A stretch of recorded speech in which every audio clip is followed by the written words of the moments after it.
there was a situation where you and Wayne had like a kiss thing going on. You got a bald spot, bro. Get rid of that. Cut the shave bald. Why you gotta?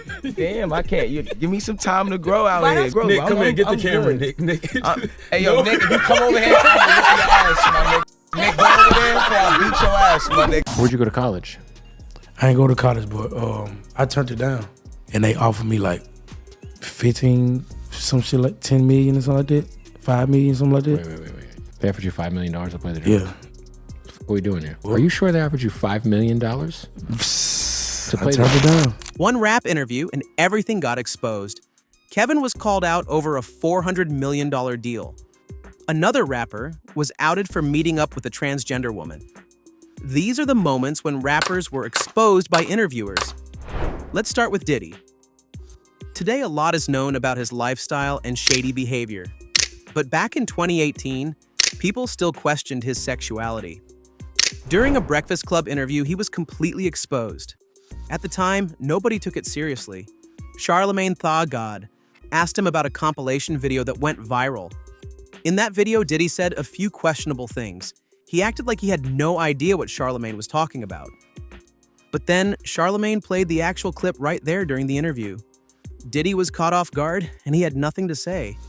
When you was with Nori and Fab and Jada and everybody, they made a compilation video with you because they said you were sounding real suspect on the interview. Yeah.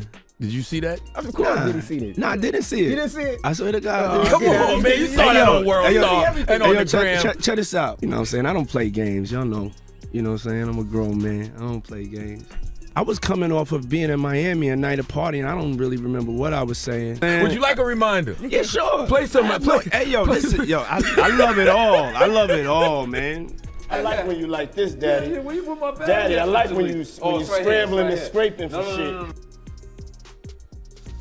That was you. Scrambling. What? You said, I like when you do it like that, Daddy. When you scrambling and scraping for shit. Hey, man. Diddy then tries to clear things up, saying he's not gay, but you could tell he was nervous. He brushed it off like it was just reckless talk. But the energy said otherwise. Nah. I mean, You don't go back and look at that stuff and laugh? I mean, it could be funny. I don't really be on it like that. Yeah. I know I say like reckless stuff out my mouth that's just not maybe, adding up to with somebody who's homophobic, but I'm not homophobic and I really don't, care. You know what I'm saying? But I'm bad at the game and it's probably hilarious. I would love to see it. I would love to see the video compilation. But it didn't stop there. Charlemagne brought up another moment Diddy once asked rapper Fabulous why he didn't want to party with him. And it wasn't just Fab.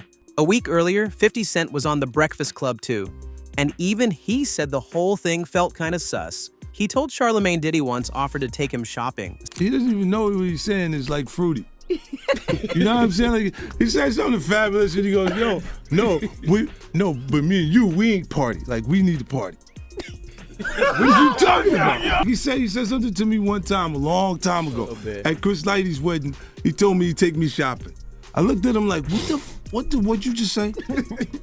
Let me move, man, before I do something. You gonna make me mess up the wedding. Diddy clapped back, saying he just wanted to help 50 upgrade his wardrobe. I asked 50 about that. And he said you did the same thing to him. You asked him to take him shopping. Yeah, I thought he needed some clothes. What? I'm a nice guy. Then Diddy started talking about how 50 actually loves him. But the Breakfast Club crew didn't seem too sure about that, and the way he said it just made things sound even more suspicious. He loves me. Do y'all really can't have see a it? beef? I mean, y'all can't see it. No, we can't see it. Y'all can't see that he loves me? But see, you really, hold on, you really think that's hate? When you really break it down, you've been out here a long time. You know he loves me. I don't think he like you. You know he loves me. I don't think he like you. Okay. Knowing what we know about Puff, that interview definitely checks out. But he's not the only rapper who's tried to deny something that was clearly obvious. Back in 2017 at the BET Awards, Migos were on the red carpet doing an interview with DJ Academics. They were joined by Nadeska Alexis and Joe Budden. During the interview, Academics asked Takeoff about not having a verse on Bad and Bougie, calling it a running joke online. But Takeoff wasn't letting Academics clown him like that. He fired back, saying he was never left off the song. I feel like this like a running joke. with you being left off Bad and Bougie? I ain't left off Bad and Bougie. You think I'm left off Bad and Bougie? Say again? You say I'm left off Bad and Bougie? What'd you say? You say I'm left off Bad and Bougie? Yeah. Do it look like I'm left off Bad and Bougie? Academics noticed Takeoff wasn't too happy he brought it up, so he quickly switched topics to keep things from getting more awkward. What'd you say? Do it look like I'm left off Bad and Bougie? Nah. I mean, that's one thing I like about the group, because ever since when you were in jail, even though you might see one or the other, y'all move as a collective. But it looked like Joe Budden wasn't feeling Takeoff's response, or how he made Academics look dumb for just speaking facts. Clearly annoyed, he cut things short and told Academics to wrap it up. All right, we got to wrap this up, though. My bad. Have you tried to jump? I couldn't wrap hear it up anything then. over there too. Close it. Close it. Right when Academics tries to wrap things up with a shout out to Migos, Joe Budden loses it, drops his mic, and walks off. Migos felt disrespected and moved toward Budden, but security stepped in before it went too far. Hey, listen, man. I wish I could talk to the Migos longer, man. It's one of my favorite groups. I've been covering for so long. I'm glad they succeeded, man. Hey, man, you guys are nominated tonight. Have a good show. Hold on.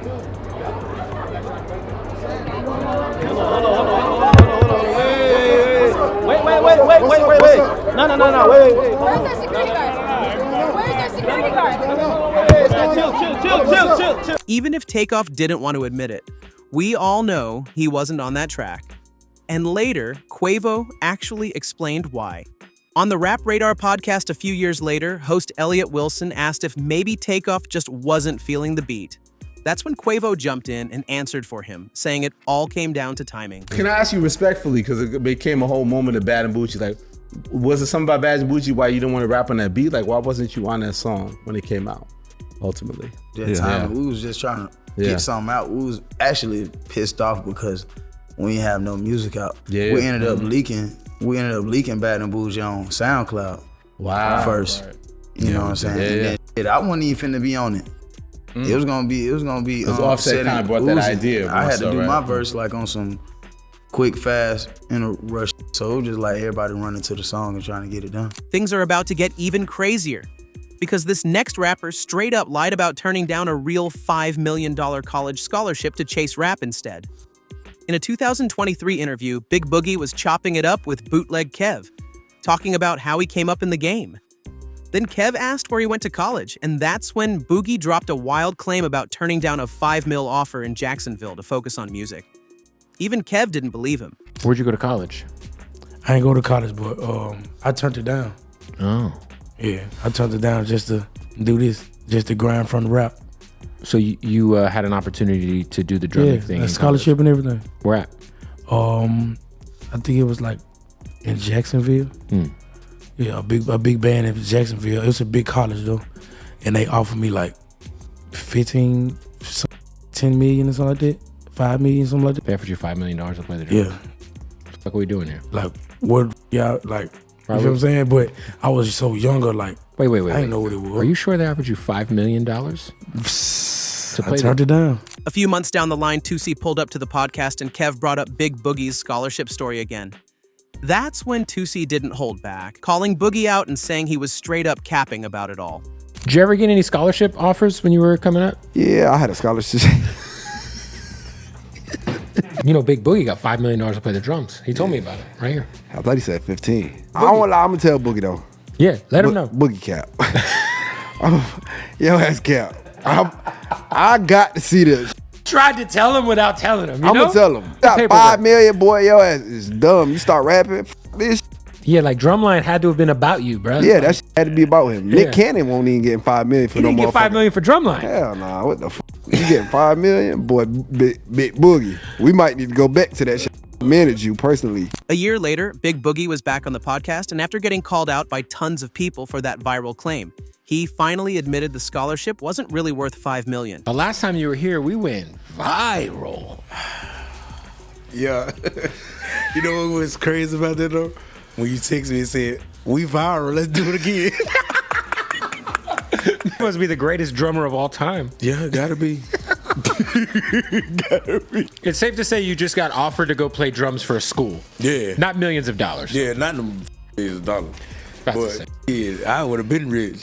When it comes to rappers getting caught in wild lies during interviews, you can't leave out Soulja Boy, who got exposed for faking a deal way bigger than $5 million.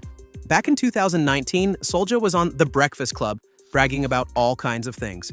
So Charlemagne decided to press Big Draco on one of his biggest claims. In 2016, Soulja posted on Instagram saying he signed a $400 million endorsement deal. If that were true, it would have been one of the biggest deals in hip-hop history. When Charlemagne asked him about it, Soulja stood by his story. But the truth? The deal was really just 400 million shares, based on what the company might be worth in the future. At the time, the company was only valued at 50 million. Charlemagne let the world know those shares were really worth just 2.5 million. Soulja clapped back with millions is millions. But eventually he admitted the truth. Announced you had a $400 million deal with the World Poker That was Fund. facts, nigga. What is what? You said it was an $80 million a year contract for 5 years for in-flight Facts, gaming. nigga. Google it. I still got the contract right now. What is you talking about? Well, A lie. the company said it turned out that it was just shares that were valued at $2.5 million. Same thing. Well, millions is millions, my baby. No, Soulja. Millions is not millions. You can't say 400 million and the stock is only 2.5. That's a big difference. Millions is millions, my baby. Come on, man. Money is money, Shaw. So that was a real deal. It just wasn't. That was real, Charlotte. It wasn't the initial number you said. Yeah, but it was real though. Later in the interview, though, things got real interesting. There was one moment where Soulja actually wasn't capping. Charlemagne brought up Meek Mill, saying he had the bigger comeback because he went head-to-head with Drake, who he called the biggest rapper in the world. But Soulja wasn't having it. He said he taught Drake everything he knows and even claimed Drake stole his flow when he first came out. But he beat with Drake, the biggest rapper in the world. Drake? Drake? Y'all talking about the light skin from DeGeneres? From Toronto. Yo, stop playing with me. From where? The grassy. Stop playing with me like I ain't teach Drake everything he know. Hold on, you taught Drake everything he know. Y'all ain't hear Drake on his first song? Tell me what's really going on. Drizzy Drake back in this thing already. What's happening? That's Soulja. That's my bar. He copied my whole flow. That's Kiss Me Through the Phone. He copied my whole fucking flow. Word bar for bar. Don't make Drake. Don't do that. So maybe he was capping about the 400 million, but the Drake part was real facts. Drake actually took bars from Soulja, used them word for word, and dropped them in his own track, Miss Me. But that Soulja Boy interview wasn't the only time Charlemagne exposed a rapper. This next situation was personal. In a 2018 interview with Tory Lanez, Charlemagne brought up his hair out of nowhere, saying he had never seen him with hair before. That's when Tory started explaining the treatment he was doing to fix his messed up hairline. I told you I'd never seen you with hair. Why are you growing hair? Man, I had to fix my edges up a little bit first and You foremost. got a bald spot, bro. Get rid of that. Cut the shave Damn, bald. why you gotta? Damn, I can't. You give me some time to grow out Why here, don't you B. love I'm glad you got the hairline, though. You know I didn't know you what had I'm that. I thought your hairline was non-existent, so it's good to know you got one of those. But get the baldy. What's up, man? My hair was never that fucked up. I just once my edges started going crazy. Story. I swear to God. Your hairline was trash like mine. Charlemagne kept going and called out Tory for having a bald spot, even though Tory claimed his hair was still good and growing back. That's when Charlemagne told the cameraman to zoom in on Tory's bald spot. But Tory wasn't having it, and he immediately threatened to do something if the cameraman didn't back off. I'm with Tory. What about this part, though? My shit good. My shit gonna grow. Nick, come here. Get the I'm camera, good. Nick. Hey, yo, Nick, if you come over here, I'm gonna whip your ass, man. Nick, go over there before I beat your ass, man. Some real shit about to try to play me in this Try to play me in this motherfucker, man. You crazy. You gonna get Nick up over here. I'm about to beat Nick ass. Charlemagne is known for his unfiltered opinions and always keeping it real. So it's no surprise that some guests on the show end up going off on him. Like the time Birdman snapped on Charlemagne for disrespecting his name in past interviews. One of those interviews was with Rick Ross, where Rose called out Birdman over his beef with Lil Wayne and the way things were going at Cash Money Records. Apparently, Birdman wasn't treating Wayne right and was trying to keep him locked into the label. But Ross wasn't having it, and he made sure the world knew. Now, you mentioned Jay Prince, you mentioned Wayne, but you didn't mention Baby. What's your relationship with Birdman? I don't have one with Birdman. You know what I'm saying? If you read the Source magazine, you will see that, right now, and really me just seeing what Wayne going through as an artist, him being a boss, me idolizing Birdman at the time, me looking up to Lil Wayne, Wayne being the first artist to make so many feats, not just as an artist, but an artist coming from the South. That's something that I took personal. So for me to see the way things are transpiring, I can't respect that, and I don't respect that. Because that ain't the way this game built to be on, and I ain't with it. and I ain't nobody you could play with. You dig? I saw you tweet that. You said, it hurts you to see what Wayne's going through. Yeah, and in times like that, it's only one thing you could go to, and we go to that well. Another wild moment came from Trick Daddy's visit to the Breakfast Club. When Charlamagne asked if he liked Birdman, that's when Trick snapped, calling Baby all kinds of names and even suggesting he was gay. So you don't like Birdman? Y'all got a little issue? No, I don't. I've done business with Birdman. Some are good and some is bad. I just think when you're trying to be a CEO and you try to be a rapper and you try to be a ladies' man and you try to be a girlfriend and you trying to be a girlfriend, a Crip and a Blood. You trying to be a girlfriend? Why you call him a girlfriend? I don't know. That's what they said. Oh, you mean like I'm like DJ Khaled. I got it from the street. Stick around because we'll get to the gay allegations in a moment.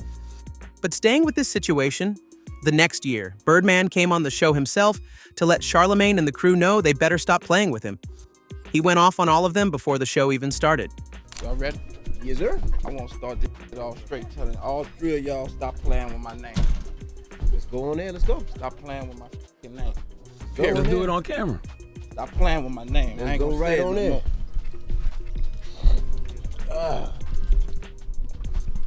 My name come up, respect it.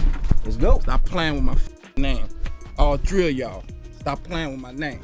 I ain't gonna say it no more. Things were already tense before the cameras started rolling. Charlamagne could definitely feel the energy, so he told Birdman to go ahead and speak his mind. Birdman didn't hold back, set the record straight with Charlamagne, and then stormed out with his crew. Morning, everybody. It's DJ MV Angela Yee, Charlamagne the Guy. We are the Breakfast Club. We got a special guest in the building. He done cursed us out. Tell him, get it off your chest, Birdman. Said it already. I ain't gotta talk no more. Cause I don't understand the angle. Like what? Said it already. So why come here? I did it already. I'm here. So what's happening? I mean, it's all good, but I'm saying, here. why? And I'm here. What's happening? I wanted to talk to you on your man in your face. Absolutely. You understand me? I knew a few places you was at. I could have pulled up, but I don't think that was gangster. I wanted to come look you in your face like a man and tell you how I feel. So what's the issue? No sugar. Ain't no issue. If it was an issue, you'll feel me. I just come to let y'all know, stop, put some respect on my name. You understand me? And y'all saying my name, put some respect on it. Did you pull up on Ross that way or Trick Daddy? Man, I'm pulling up on you, nigga. Yeah, but I'm the radio guy. Why pull up on the radio guy? Don't act tough with the radio guy. I hate my nigga. Y'all finished or y'all done? I ain't got no more talking. Let's rock. Half a decade after his Breakfast Club moment, Birdman found himself under the spotlight again. And it was just as messy. During an interview on Revolt's Big Facts podcast, the host brought up those viral clips and photos of him kissing Lil Wayne right on the lips. As awkward as it sounded, Birdman kept his cool, saying Wayne was like a son to him, and the kisses weren't meant to be anything sexual. A while back, there was a situation where you and Wayne had like a kiss thing going on. Facts. So yeah, they wanted to know what the deal was with that. And my thing is like, was that like some mafia shit? Wait, first of all, my own born son, yes, I would kiss him. I always looked at Wayne as my son, and I always looked at it like, because I was in the streets, and I thought this might be the last time they ever see me. Because I was living like that. Right. So I was like, that's what that really started from, because I thought that every night I leave, I might not never come back. So that's where that started from. And I always today look at Wayne as my child. I was his father when he didn't have a father, since he was 9 years old. Right. And I love him like my own, and I give my life for him, and I'll take a life for him. Up next is a rapper who got exposed for something wild on a podcast, but this time it happened on a show hosted by his own friend. We're talking about Lil House Phone, who clashed with Adam22 on the No Jumper podcast after Adam interviewed a trans woman named Gracie Jane, who claimed she had hooked up with House Phone. House Phone probably thought Adam would edit that part out of respect and privacy, since they were close. But Adam, known for posting anything to get views, uploaded the video anyway. And even though he muted House Phone's name, you could still clearly see Gracie saying it because her mouth wasn't blurred. Oh, come on. You've already sold out your entire life here. Yeah, well. The interview went viral, and people figured out Gracie was talking about House Phone just by reading her lips. A month later, House Phone was back on a podcast with Adam, and this time he confronted him directly. Adam said he planned to edit it out, but House Phone wasn't buying it for a second. I was trying to be a good friend. That's like the main thing. I just wish Being a that good you friend being a good friend, bro. You sold me down the river for fucking 40,000 views. But 50,000 views, bro. You really think that? You actually permanently altered my life. You saw those text messages and you really believe that I did that to you on purpose. This nigga, like, I'm not even like surprised about even the way you're reacting right now, bro. You've been like this, bro. You want to look like the good guy. You want to look like you cared so much. You wanted to edit it, but that's just not the truth, bro. I mean, but we have everybody in this office can confirm that was supposed to go. I know how bad you're not that it happened. You're not talking about the fact that we tried to make it not happen. It don't matter about what you tried to do, Adam. It's about what happened, bro. Tensions hit a breaking point when House Phone told Adam he felt disrespected over how things were handled after his mother passed away. That's when Adam fired back, reminding him that he paid for the funeral. House Phone wasn't letting that slide. He threw a drink at Adam, and Adam instantly took off his jacket, ready for whatever came next. And then let's move forward to that apology you gave when you're on the news. You're talking about, yeah, he's been going through the he's been going through the health. He's talking about the person that raised me, that birthed me, my best friend that died. Are you actually acting like I have some kind of disrespect for your mom when it? Respectful as fuck. I paid for the fucking funeral as soon as it happened just because. This guy's didn't go. What no? I hear, bro. I'm not down here, bro. I'm gonna take the shit. That's here. That wasn't the only time Adam threw a rapper under the bus for views. Back in 2018, Jacksonville rapper Bunk Gang showed up to the No Jumper podcast completely high and out of it. He was so gone, he could barely speak clearly. I've been put some butter. Yeah, you can do that. That's actually a cool idea. The hiccups I got is getting on my nerves. Yeah. Look, I got a hit single called Young Boy. Right, yeah, the one coming out, yeah. You heard? Well, you were talking about it like 5 minutes ago, yeah. By the end of the interview, Bunk embarrassed himself even more when he nearly passed out and had to be held up. All right. Thank you, Boom Gang. Boom Gang, whole lot of gangs. You already know, we out here. We here with No Jumper. We live. That's just how it goes. Gang. Whole lot of gang. Whole lot of. I'll be up. Shout out to the homie Boonk. Oh my God, bro. Homie with the. Okay. Like the video? Hit that subscribe button and check out another one right here.